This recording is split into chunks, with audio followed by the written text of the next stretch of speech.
Okay, here I am talking about the DSM-5, and just to give you a perspective on what is this book, um, and what's relevant is to the course, the abnormal psychology course. Let me start off by making a point that there is no such physical thing as a mental illness or a psychological disorder. Those These are all constructs. They are ideas that we agree upon as a culture, as a group, because they're useful in thinking about certain categories of behaviors. Um, there is no physiological test that can say to you that this person has depression, or this person has schizophrenia, or this person has anxiety. There's nothing, there's no objective scientific test that you can take to prove that someone has a disorder or does not have a disorder. Because what the disorder is a set of symptoms that's been defined by people. That's what makes it a construct. And the question is, how do we measure that, or how do we make sense of that? Um,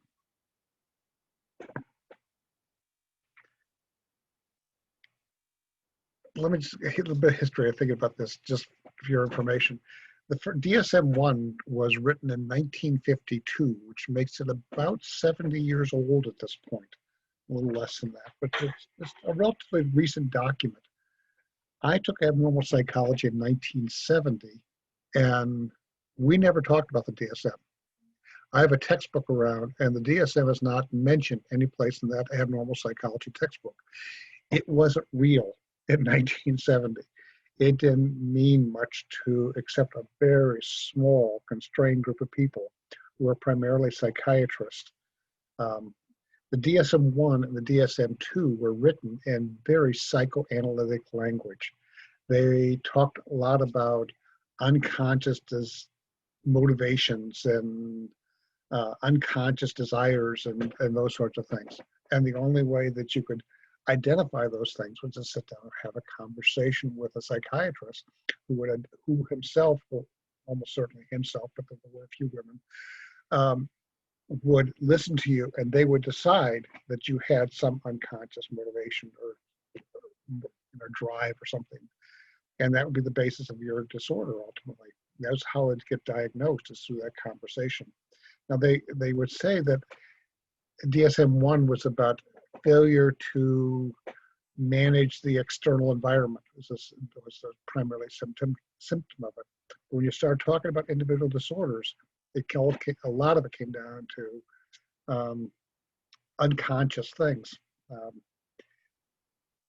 When I took abnormal psychology, there was a lot of, I have my textbook around here, and this is 1970.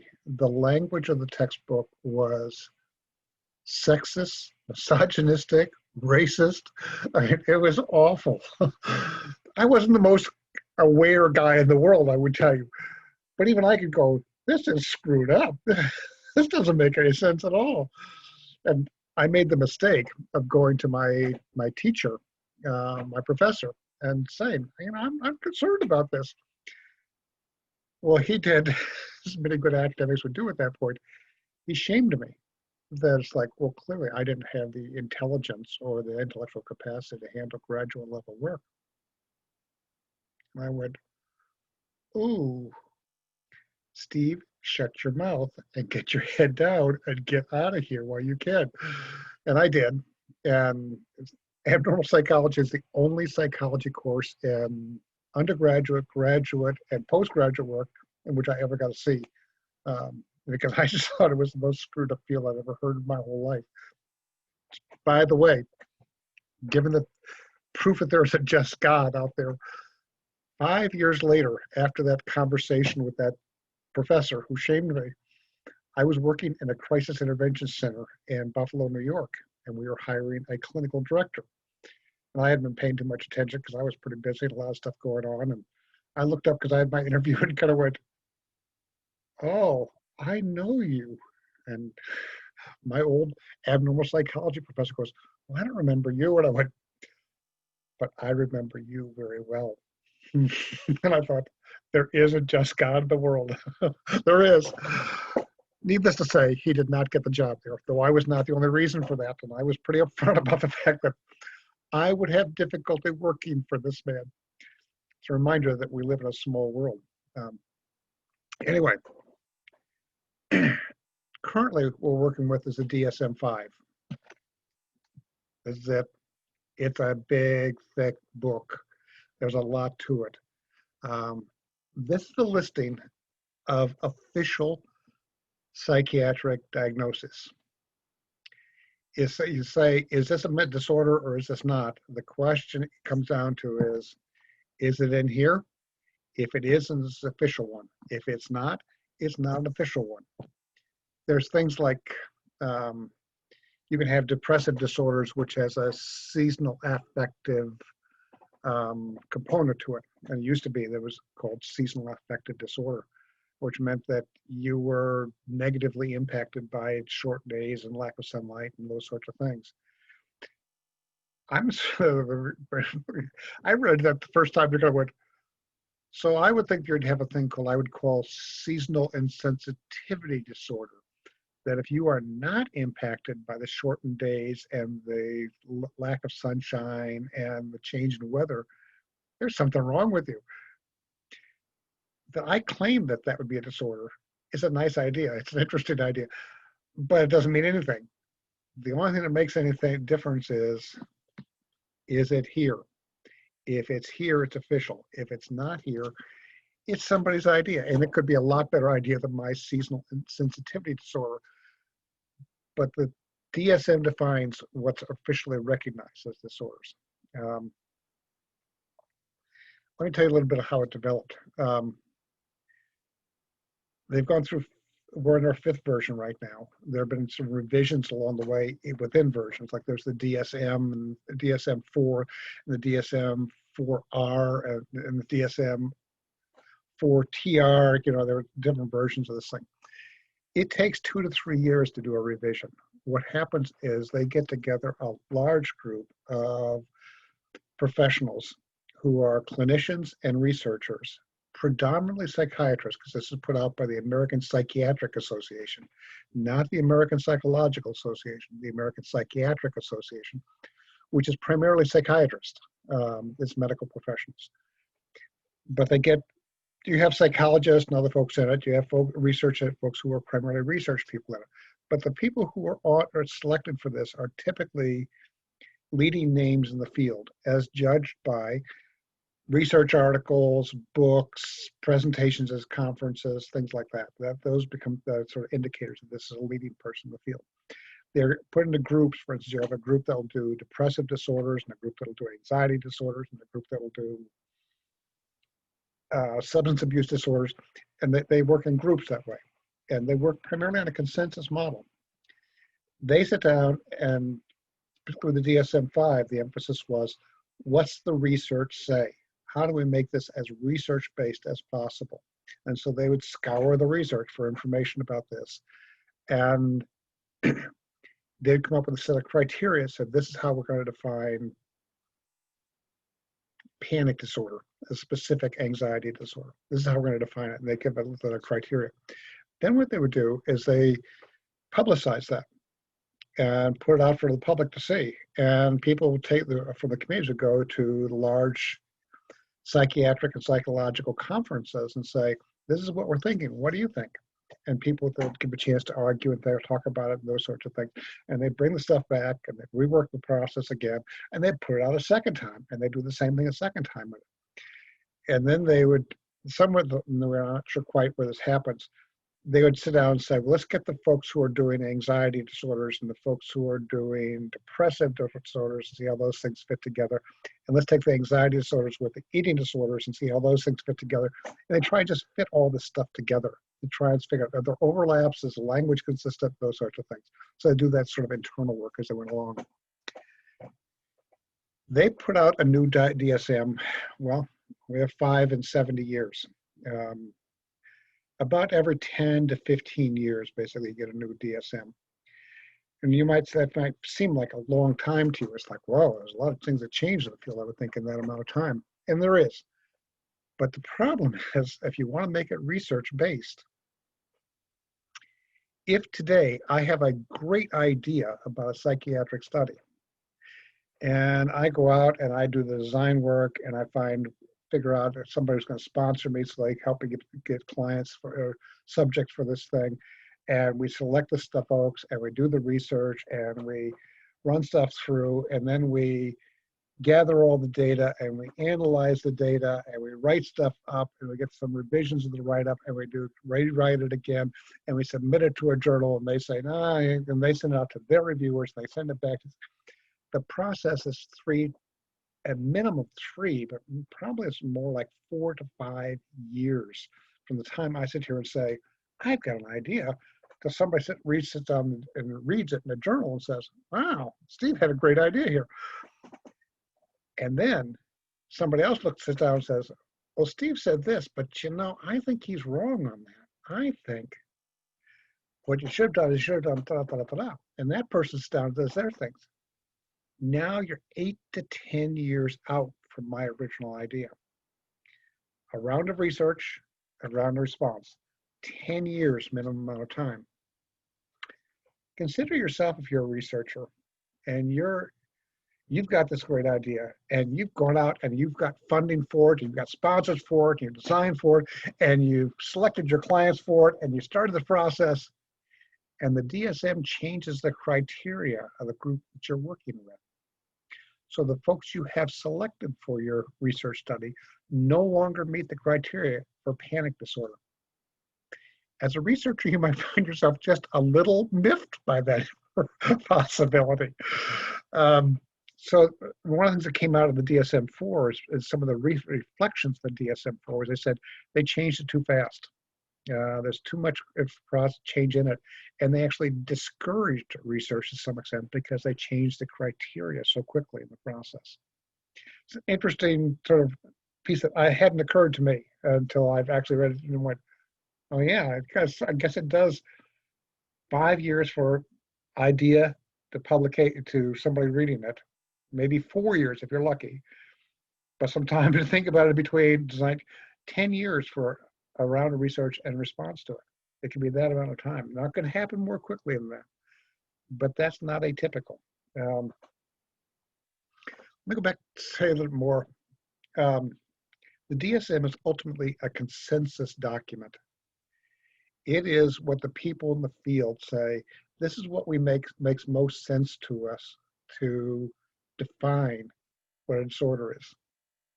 I say the first DSM 1 and 2 was primarily psychiatrically oriented. Starting the DSM 3, they tried to start making it less theoretically based and more observable behavior. Now this becomes important because I'm going to do a next video about assessment and the whole assessment process. If you're going to assess something, the more observable and concrete you can make the behaviors you're assessing, the greater the consistency. One of the problems with DSM 1 and 2 was the diagnosis you received was most likely a response to where you were diagnosed. Not what your symptoms were, but where the people existed who made the diagnosis. That was the key. Those are the key indicators of what diagnosis people tend to get. This is a problem. You don't want something like this. That's what I want to say about DSM. Not a whole lot else. This version of the DSM, DSM-5, has about 300 diagnoses, more or less. It's reduced some from the previous groups, in part because they took a number of diagnoses and they consolidated them down. And they said, autism spectrum disorder is one big one. There used to be things like Asperger's, and several different things. And what happens when they stop and look at the research, they realized when we take folks who were diagnosed with autism versus those who were diagnosed with Asperger's, the difference between them depended on where you happen to be diagnosed at it. If you were diagnosed here, you're more likely to get this one. Here, you're more likely to get this one. The treatments were almost essentially the same, regardless what the diagnosis was. real lack of consistency and application of diagnosis. And the outcomes were not a whole lot different. The diagnosis did not make a difference in the outcomes rate given certain treatments. And they kind of went, well, if we can't keep them clear what they are, what they're asking, and the treatment's the same and the outcomes are the same, what justifies having separate diagnosis for it? And the answer is not a whole lot, frankly. On the other hand, certain kinds of diagnosis got added. Binge eating disorder got added, for instance, because binge eating disorder is different than bulimia. Bulimia is one where people tend to overeat and then regurgitate and overeat, and they go through that cycle. Binge eating, they not have that second piece to it, and the people looking at it said, and there's a different dynamic in binge eating disorder than there is in bulimia. It tends to happen differently. The bulimics are much more invested in getting the ideal body type or weight or some of those things. Folks with binge eating disorder don't tend to be nearly as obsessed about that. So there's a reason there to say, and there are problems. People who binge eat have some serious distress issues about that quite often. So they kind of went, we have autism, not autism, we have anorexia, we have bulimia, and there's some overlap between the two of those, I would tell you. And then we have binge eating, and binge eating is different than either one of those two. So it justifies having it as a distinct disorder. And so there are a number of disorders like that we added saying, as we learn more about folks, getting more precision about them is a helpful thing. This happened much earlier around schizophrenia. I mean, there were places where we did diagnose schizophrenia, and there are some things that are similar to schizophrenia, but they're different. And you really get some different sorts of demonstration of symptoms with different things. So schizophrenia has been sort of, when I took abnormal psychology, schizophrenia was like this big thing. And over time, it's like, well, there's different pieces that are not quite schizophrenia. They're like schizophrenia in some ways, but they're different. And they've pulled those things out as separate things. So schizophrenia's the boundaries of it have gotten better over time with the process. And that's part of what this whole overall thing is doing. Let me mention one other thing, and I'll come back to it very soon here. We get to personality disorders. When they did personality disorders for the DSM-5, they went in and said, we want to make this all research-based. They looked at it and said, and for the personality disorders we have right now are not research-based. They're really theoretically based. So let's throw them out and use this other thing. And they looked at this other thing and said, actually, there's no research base for this other thing, the big five, as they talked about. And I'll say more about that when we get to the personality disorders section. But they realized, well, there's no research base for what we have. There's no research base for something different. And so they stayed with what we have, and they put in the DSM-5 where they encourage research into the big five model for looking at personality disorders. In part because the research base just isn't there. The other thing I just want to mention is about the GAF. And I'll talk about this more in the next section. DSM-4 had GAF, which is the General Assessment of Functioning. It was a score between 0 and 100. And everybody was scored on the same scale. Now, when you try and compare somebody with intellectual disability, what you might think about as mental retardation, against somebody with schizophrenia versus somebody with panic disorder, or versus somebody with learning disorder, or after a while you start going, wait a minute, what am I assessing and for what here purposes exactly? And what they went to in the DSM-5 is that they dropped the general assessment as the one scale for everybody, and went and instead said, let's have an assessment scale for each individual disorder. And so we can assess how severe schizophrenia is, and how severe depression is, and how severe an anxiety disorder is. So let's measure the individual things and get assessments of those things, as opposed to a single scale for everybody. And that, I think that's useful stuff. Regardless, we come back to frequency, intensity, and duration. Those are the three clear criteria for symptoms, of any sort of symptoms we have in DSM. Frequency, intensity, and duration. And I'll come back to those again and again. I think that's it.